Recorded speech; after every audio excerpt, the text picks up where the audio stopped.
All right. What's up, everyone? Happy Monday. We're here with the, excuse me, Franchise Empire newsletter. I almost forgot what I was going to say there. What's up, Kevin? I thought you were going to say something mean about me or something, but Maybe. we'll see. Oh, man. It's interesting how, I don't even know what I was going to say. We'll just bypass that. Yeah, Anyways, I we feel were like my brain's a little bit fried already. we were both just talking about the busy Mother's Day weekend, so I feel like we're we're trying to get going for the Monday here. 100%. Well, today, this Monday, we got some good stuff for you guys. So we're gonna cover a franchise for sale, an existing location that showed $1.4 million in sales in 2023. This is a franchise resale. And we have a staffing franchise showing 6.4 million in gross revenue for the highest performing franchisee, I believe.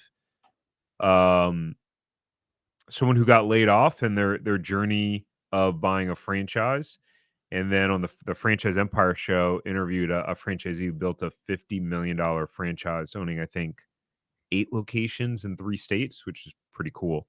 Wow. So as always, we send out this entire email, and there's some stuff in here that I'm not going to hit on. Again, in order for you to see that, you can go ahead and go subscribe. It's completely free. You go to franchiseempire.com/newsletter. There's a whole banner at the bottom of the screen.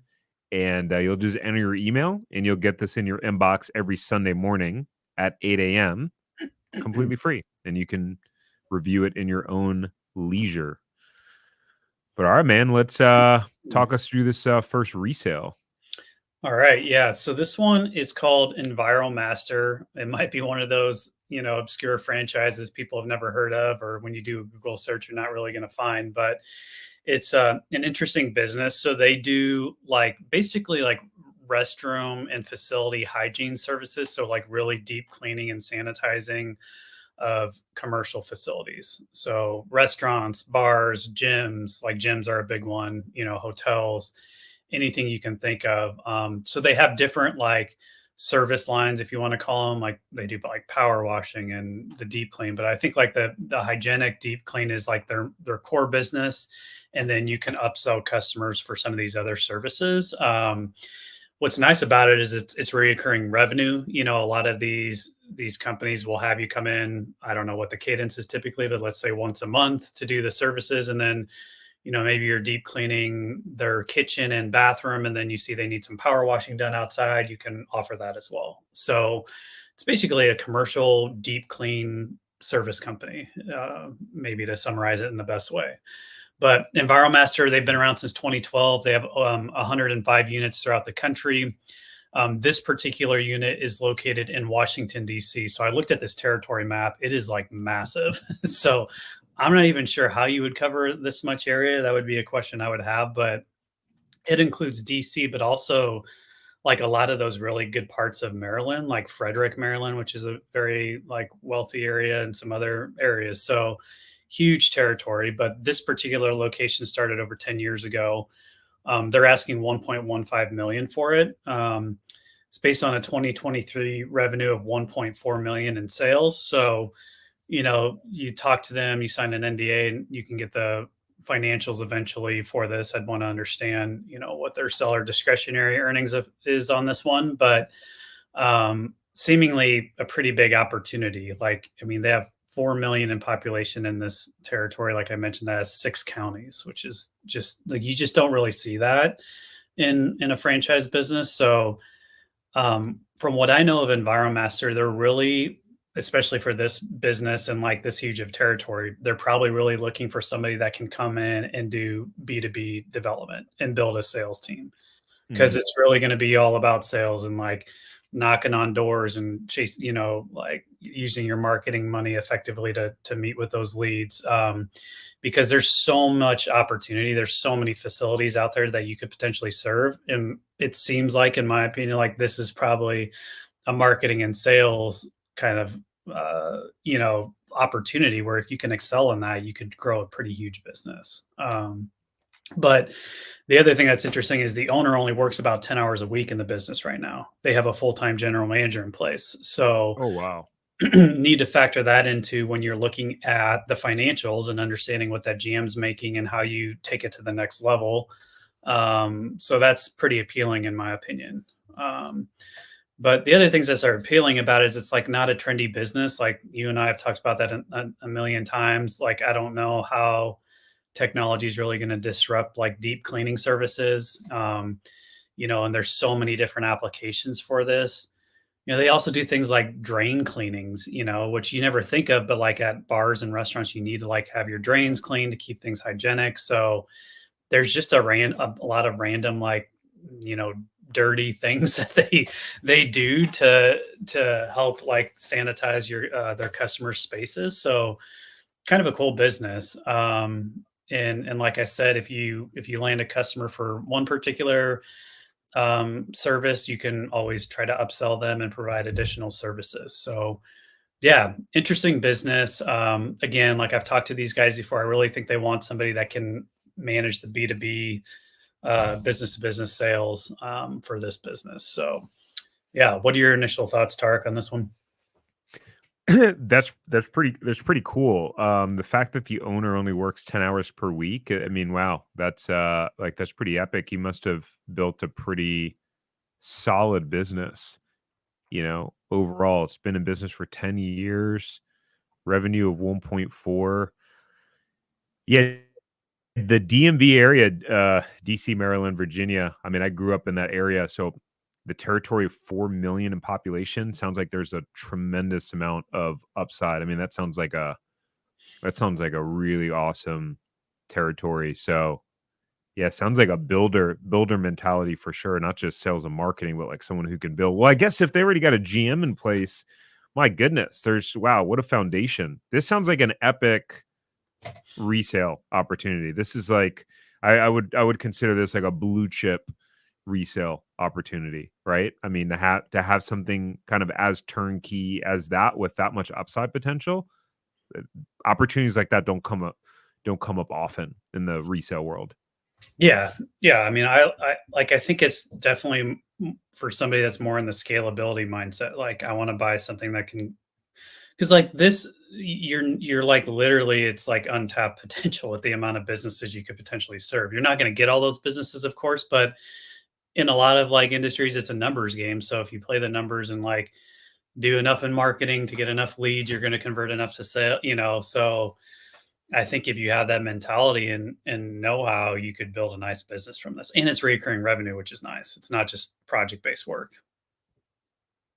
Boom. What's funny is I'm noticing, well, one, if you guys want to see, if you're in the DMV area and you want to learn more about this, you want to sign an NDA and get more access to the financials, learn more about the opportunity, go to franchiseempire.com/resales to be able to schedule a free call with the team in order to then check in on this business, make sure in the inquiry form to put EnviroMasters specifically. Or if you're anywhere in the country and you're like, hey, I want to know if you guys have access to some resales in my area, then go fill out that form and then we can check and see what could be available in your area. We're starting to get access to more and more off market opportunities, more and more things that are just coming on the market before other people get access to it, which is pretty sweet. What I was going to say was funny is that you put not a trendy business. I think I saw the word trendy and I must not have read it in detail. And so the title of this whole stream is called Trendy Business with $1.4 million in sales. And you said it's not a trendy I don't business. think it is, but yeah, I guess opinions vary, but yeah, No, it's just I'm trying to remember. I was doing it all pretty quickly to get it out on Friday morning. So I must have just saw trendy in quotes and then put that word, thinking that not realizing that you put not trendy. that's super funny. Yeah. I mean, one other thing I'll share, and maybe I'll start sharing on these resales if you don't mind, quick.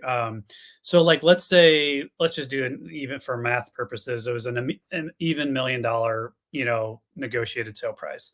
So just to give like listeners perspective on what you would need to buy this, like you would need 10% like basically cash down, like as a down payment to get an SBA loan to fund that. So, if you don't, you're not in the realm of like being able to have 10% cash down, and then I imagine they're going to want you to have some additional working capital to really get it ramped up. Like every franchise is a little different, but sometimes it could be like 100 to 2,000, 200,000 more. So just keep that in mind as you're looking at these. Like, oh, could I buy this? Well, you need to come up with like 10% cash and be able to qualify for the loan, and then the business needs to be able to qualify for the loan as well. So that's why you need to get the financials, which we can help you with all that. But I just thought to get some like clarity, and like, if you're not close to that, it's probably not a great fit. But if you are, then it could definitely be a good opportunity.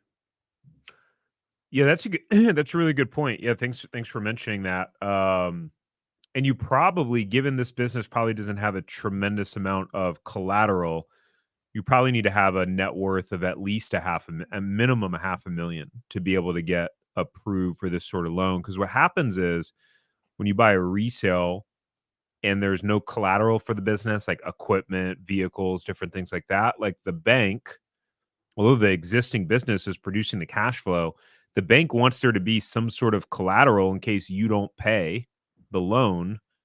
So, anyways, I don't want to make it too complicated, but in terms of that 100 grand that you would need or 10% of the purchase price, some people get that from their equity in their home.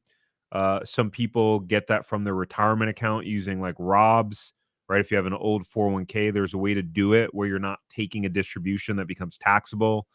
Um, Sometimes you can get, if you have an investment account, you can take a loan against your investment account, or you could just have cash and have the money available. But it is a good point, like for these resales, and that's actually an advantage though, right? Because if you were opening up a brand new franchise that cost 1.4 million, if you're opening up a huge McDonald's, Jack in the Box, or something that costs 1.4 million to get up and running, for a new franchise, you typically need 20% down. That's one of the benefits of resales, is only having to put 10% down. Yeah. Yeah. And even, yeah, well, we could keep going down the rabbit hole with that, but no, I mean, I think it's helpful. But if you are questioning or if you're interested in other resales, reach out to us for sure. But I think just having that context would help. Yeah, let's keep going. Yeah, for sure. And I know there's a bunch of folks that just hopped on the actual live. So you can go to, where is it? Here we go. franchiseempire.com/resales. If you're interested in this resale, set up a free call about any resale in general. By the way, if you have any questions while we're doing this live, drop us a question in the comment box, and then we can answer it at the end about any of these franchises that we talk about. That's part of why we do it live, but I always forget to say, let us know your questions. And Frankie Shops, appreciate it. We appreciate you as much as you appreciate us. Thanks for tuning in and taking the time to listen and watch. So, yeah, thanks for that comment. Okay, client case study. So, Mark, both Kevin and I interacted with Mark. Kevin helped him find the franchise and go through the process. Mark and I had his enrollment call before figuring out if he wanted to work with us. But basically, he was in the situation where he was like, I got 10 years left in my career. Do I want to get another job? Because he had gotten laid off, right? Do I want to get another job, or do I want to buy a franchise? Like, I really don't know the route to go. The cool thing is he really eased in with us. Mark was he was an engineer. Is that what he was, Kevin? Yeah. So pretty analytical guy, very detail oriented. And so he actually went through our franchise buyers academy first, because I actually, for those of you who are like, should I buy a franchise? I don't know. I really don't know if I want to do it. I kind of don't know enough about it yet. How much money can I make? How does it work? How do I scale it? Is this really something I want to do? The best place and the lowest risk place to do that and to save yourself hours of time scouring the internet or even watching my videos online or other people's videos is to go through our franchise buyers academy. It's about 3 to 4 hours, but it's all in sequence of every single thing you need to know.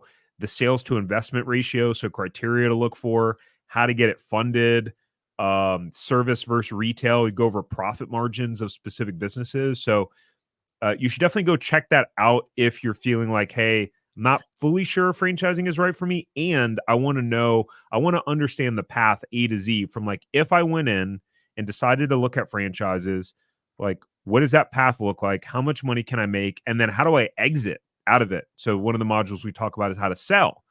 And, as you can see, this guy built a business that probably didn't cost him anywhere near $1.4 million or $1.1 million to get up and running, and he's selling it for 1.1, right? That's one of the biggest benefits of a franchise is the ability to exit.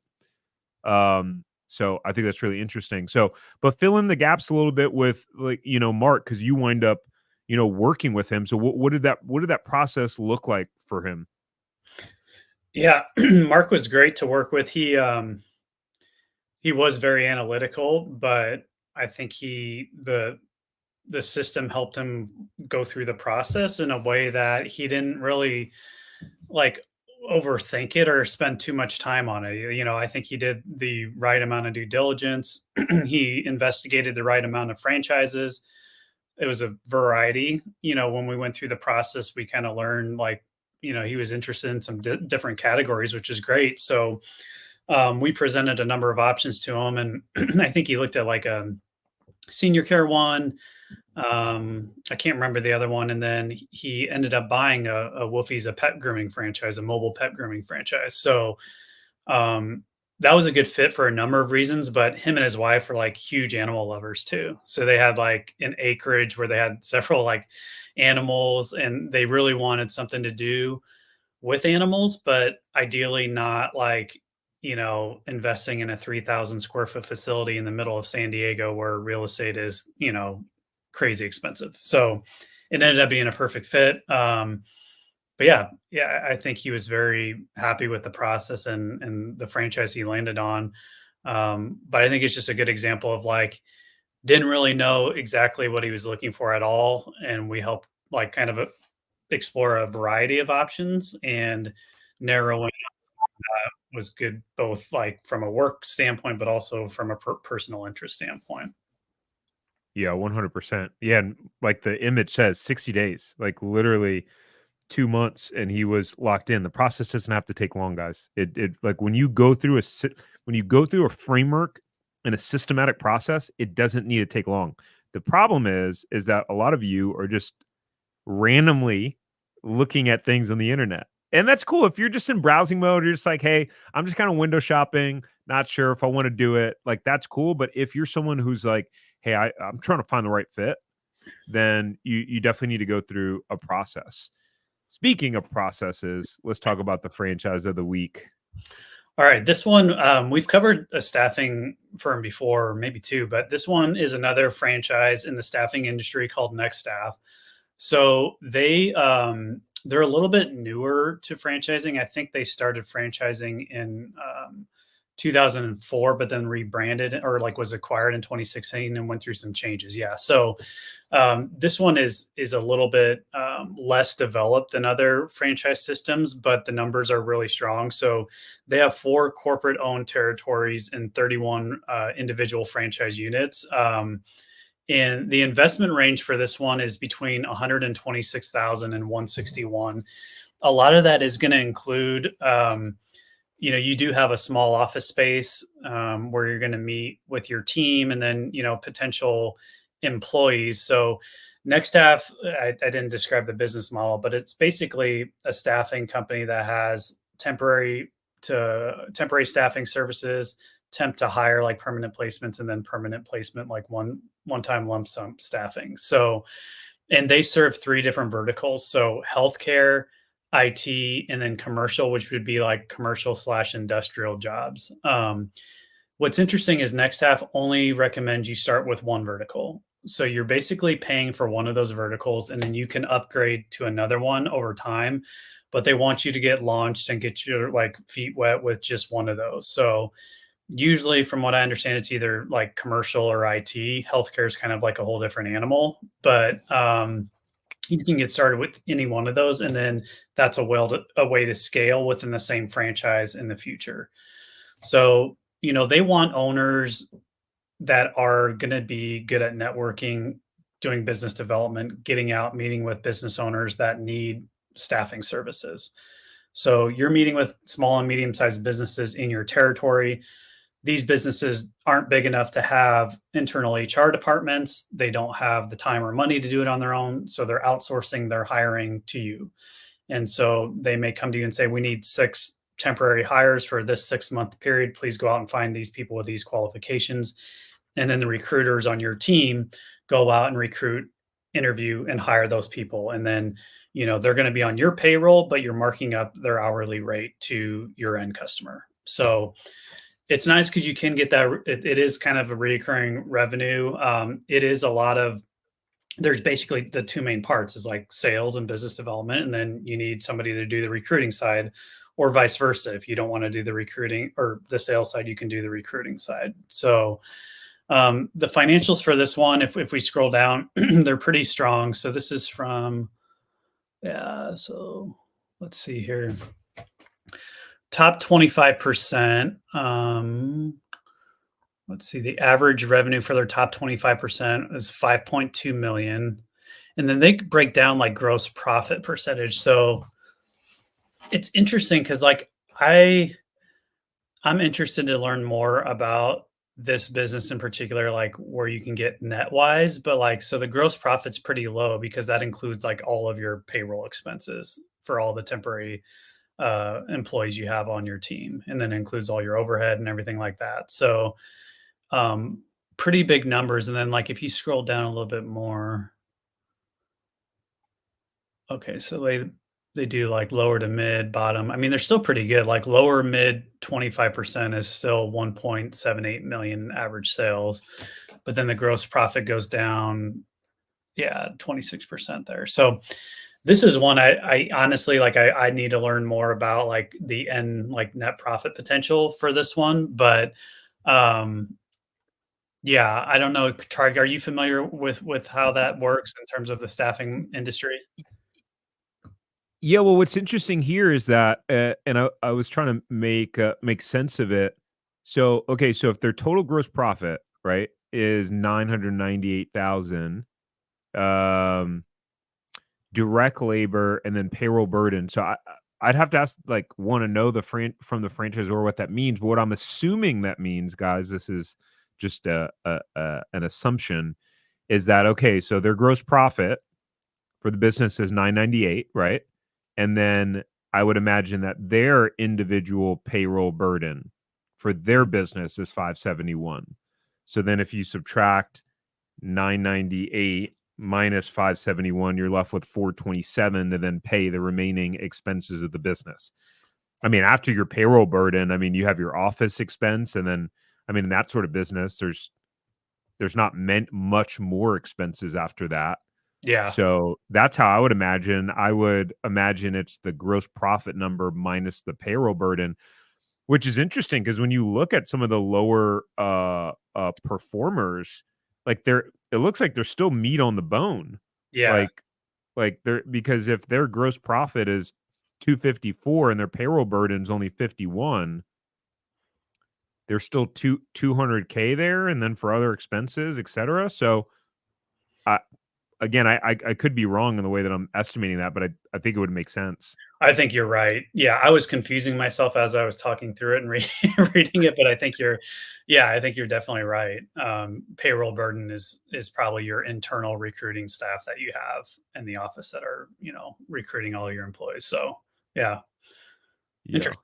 Yeah, it's a pretty good number. Yeah. So um, any notes at the bottom? I think, yeah, I've probably covered. You can start with one of those three verticals. Oh yeah, pretty important note. The corporate does do a lot of the payroll services for their franchisees, which is nice, and then a lot of the HR and legal stuff. So that's pretty nice to not have to worry about that. That's a pretty big value add. And then you do have reduced royalties as you get into your business, which is nice. And then they have like proprietary system called X Factor. I'm curious to hear how different it is compared to other, staffing companies, but it looks like they do different methods to screen potential employees. I like the idea of doing cognitive ability tests. Tarek, you and I do that with our employees, and we're big into that stuff. So I think that's just kind of table stakes, in my opinion, at this point of hiring people. But yeah, I mean, it's a good business. I think it's one. Again, if you similar to the first like Enviromaster, just a different industry. If you're good at B2B sales and you want to scale something, I think this is a potentially good business for you. Yeah. Yeah, it's definitely an interesting one, and I mean, to be able to have the opportunity to produce those sort of numbers at a, total investment of 126 to 161, right? And kinda to Kevin's point before with the resales, I mean, you just need 20% down for this, for an SBA loan. So you're talking, although staffing is different, right? Can you get is this SBA eligible? This I think you can. Yeah, I think it's still just 20% down. Yeah. 'Cause I know some of the staffing companies are not SBA eligible depending upon when the franchisors I think there's a situation where the franchisor technically is the one employing them. I think that's with Express, right? Yeah, maybe you might be right. Yeah. Gonna look it up. So I don't want to make things too complicated here, but anyways, if you are interested in this specific franchise and you want to see if it's available in your territory, you can go to franchiseempire.com/check territory. Guys, keep in mind there's this little gnat in here. It's annoying the heck out of me. It keeps flying on my face. Um, keep in mind that if you get value out of these newsletters that we do, part of how our business supports ourselves, pays our team, and how we generate revenues by making these introductions to the franchisors. So all that we ask is if you're interested in, one of these franchises that we talk about, just give us the courtesy of reaching out to us so we can, make the introduction. If you kind of go behind and just go on your own, then I don't know, it's not really cool. That's how I feel about it, but now you know. If you don't know, it's just an honest mistake, but if you know, then it's not cool. So anyways, we'd love to just support you and be able to provide resources to you in the process as well. And so if you wanna see not just if you just wanna see overall what specific franchises are available in your area, again, you can do that for free, set up a free conversation and call, um, and go to franchiseempire.com/check territory. And then we can help you out with that process. Um, Last but not least, I talked to this guy, Ron Taylor, cool guy. He built a $50 million edible arrangements business, nine stores across 3 states. It was really cool because I actually had him, like, I just kind of had him walk me through how he got them all built out. And like, what was that process like? As he like hired and scaled it. And so a lot of the podcast was him just taking me through that. Or like, okay, you built location number one, how'd you fund it? And then location number two, how do you pick the location? Then how do you fund that? Then location number three, how did you do that? And then what did your team look like at that point? So I had him pretty much walk me through like how he scaled his entire business, That's cool. which is pretty cool. And he was the COO of Simple Greek, Hmm, which was a franchise that Marcus Lemonis owned from The Prophet, and Ron was the COO of that brand afterwards, which is pretty epic. So you guys can look that up. Look up the Franchise Empire Show wherever you consume podcast, or we have a Franchise Empire Show YouTube channel. A couple of quick questions that we had from folks, and we'll start doing this at the end. What's some major red flags for you guys as you winnow, as you let's just call it narrow down the options? Um, let's see. What are some major flags? What would you consider some major flags, Kevin? I guess it is the question like red flags about the franchise system or That's what I would imagine. I mean, I would look at yeah, I mean, I always start with the item 19 and the financial performance representation and how many franchises are disclosed. If it's just like corporate owned units, then you don't really get a true picture. Um, I would look at retention rate. Are they losing franchisees? Um, Yeah, there's all sorts of questions. I mean, we have a system we would help you walk through, but like, you'd need to talk to a number of owners and ask the same questions, put together a pro forma, blah, blah, blah, blah. I don't know. There's a lot of red flags you could potentially find. I'm not sure how to answer that question in a short period of time. Yeah, it's a good point. A lot of the it's all really customized. That's the thing. Like nothing we do is cookie cutter. There are certain mistakes that franchise buyers need to avoid. I've done a live training on that recently. I think it's called "Don't F Up Buying a Franchise" is the title of the video. Um, and so I think that would probably be helpful. But I second everything that Kevin said. This person is asking what available in Suffolk County, New York market. I'm glad you asked this because I want to clear something up. Kevin, I just made a new. I don't know if I told you. I just made a new video for after the territory check page after people book Okay. um, to like set expectations. So the territory check process is it's manual, right? Like, do you want to just explain how that works, Kevin, so people know we're not just like, like checking boxes, hitting submit, and like all of a sudden it's like, oh yeah, it's available. It's incredibly manual. So enlighten us around how the checking territory process works from behind the scenes of what the team has to do. Yeah, I mean, it's like the franchising industry is like it's still there's still so many separate groups, so it's like hard to aggregate everything into one. It's like almost impossible.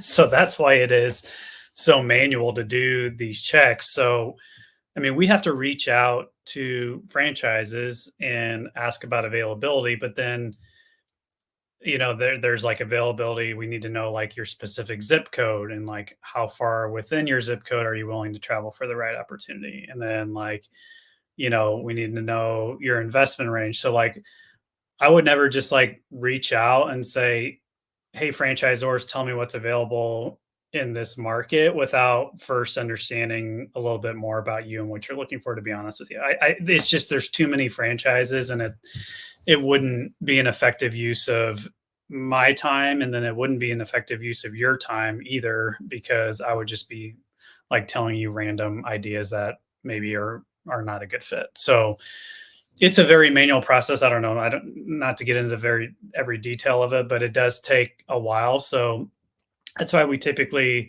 A like while on our part, not for the listener, right? But a while on our part.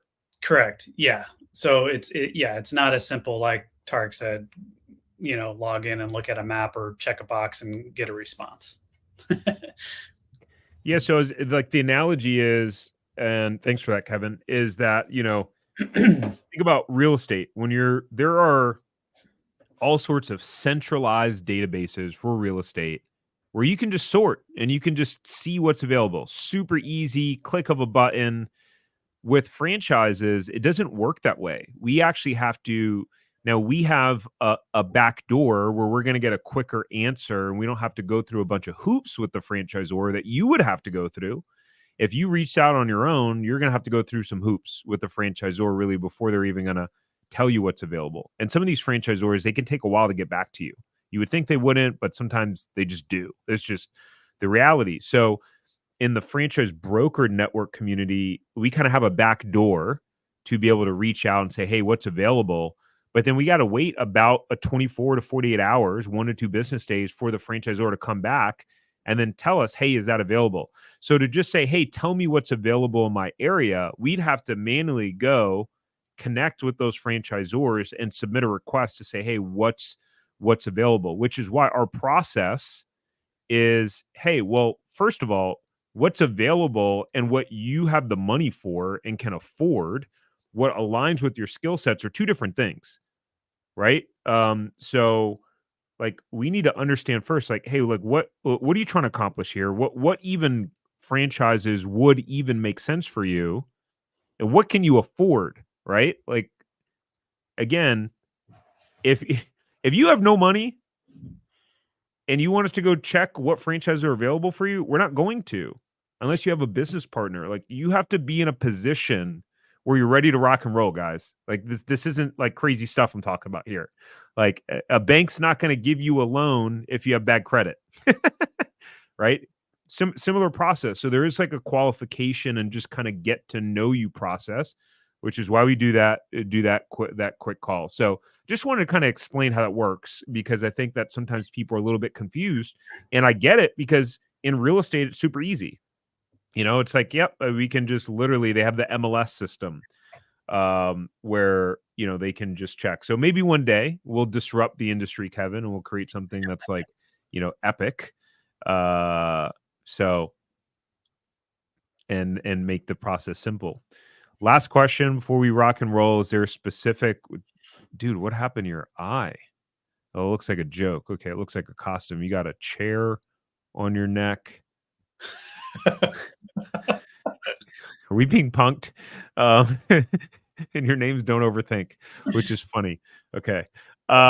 No, there's no specific market that works better with our company. We work with people nationwide, work with people in other countries actually that are coming to the US on E2 visas.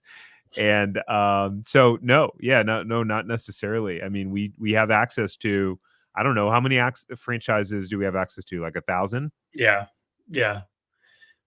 And I mean, they're all over. And it's like, we're very confident we can find really good opportunities for everyone in every market. Like, it's just a matter of like, okay, let's narrow down that huge pool and focus on reaching out to the franchises that you can afford and make the most sense for you. So, what was this last question? Yeah, this is a great question. What Yeah, would you consider to be no money, or what would you consider the minimum capital requirements to get into franchising? How would you answer that question, Kevin? yeah. Thank you for asking that. So everyone, it's kind of tricky, and that's why we ask you to fill out like a net worth. Like there's a net worth link that we'll send to you, and you can fill out and then put your stuff in there. And it'll spit out like your net worth, and it'll give us a visibility into how you could potentially fund something. So there, that is the reason we asked for that. And because sometimes I'm giving you a long-winded answer, but sometimes you can have equity in a home, like you could do a HELOC and you could fund a business that way, but maybe you don't have any money or cash on hand. And so people immediately think they can't afford a franchise when that's not true. You could have, I just met with somebody that had like 900,000 in equity in their home and they had 50,000 in cash. But like Wow. that's a very good way, they basically own their home outright. So no money, I would say access to money. Like if you don't have access to at least 40,000 in cash, I would say around there, then you're probably not going to be able to afford a down payment for an SBA loan or some other way to do it. How would you answer that? I don't know if that provided clarity or not, but No, that was a great answer. And just to put a specific criteria point on it, is our minimum to work with us is you have to have at least $150,000 net worth. That's the bare minimum. Because in order to get a loan, the franchisor's requirement $150,000 net worth. So like Kevin was saying, we have you complete a net worth spreadsheet so you can have clarity on what that looks like. So you're definitely going to need $150,000 net worth. I've seen people be able to get like resales or something without that in the instance where it was like a profitable resale and wasn't something crazy. But yeah, generally you need to have at least 150K net worth. So your assets minus your liabilities. And like Kevin said, you may not actually have any cash, but like my wife and I took out a $310,000 home equity line of credit to fund our franchise, right? We didn't have $300,000 in cash. So, that's the way you can do it. You can have a retirement account in an old 401k that you can then use for ROBs. And so, but if you have 700 plus credit, that's a solid foundational thing that you're going to have no matter what. No matter how much money you have, you're going to need good credit. Generally 675 or higher is the bare minimum, I think, to get like an SBA loan, right? yeah. Yeah, no bankruptcies within the last 7 years.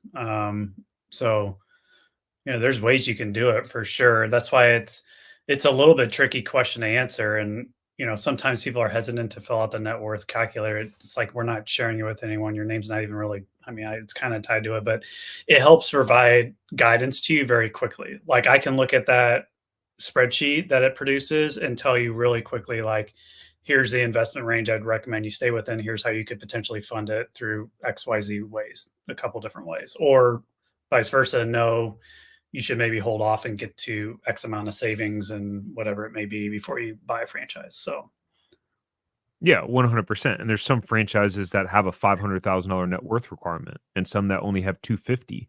yeah, So we obviously don't want to go reaching out to franchisors saying, "Hey, do you have Orlando market available?" If you don't have the net worth to be able to even like support that franchise. Doesn't make sense.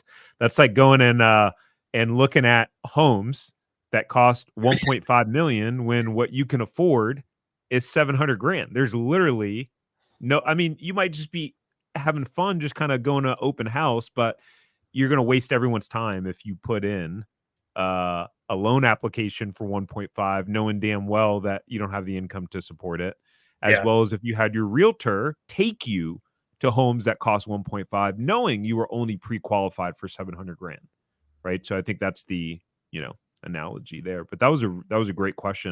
And this has probably been one of our more technical lives that we've done. So yeah. That was a great question. Thank you again for asking that. cool, guys. All right. Well, Kevin, thank you, sir. Thank you for, Kevin and Carista, by the way, are the brains behind our newsletters. All, all, all I do is get it scheduled and then like facilitate. They're the ones that go out, research these brands, put all of that data and information together, create the franchise empire's take. They do all of the heavy lifting. And so just thought And you guys should know that. then you just mess up the title. Call it trendy. Oh, Yeah. that's something I would do. All right, guys. You guys have a great rest of your week. Peace out.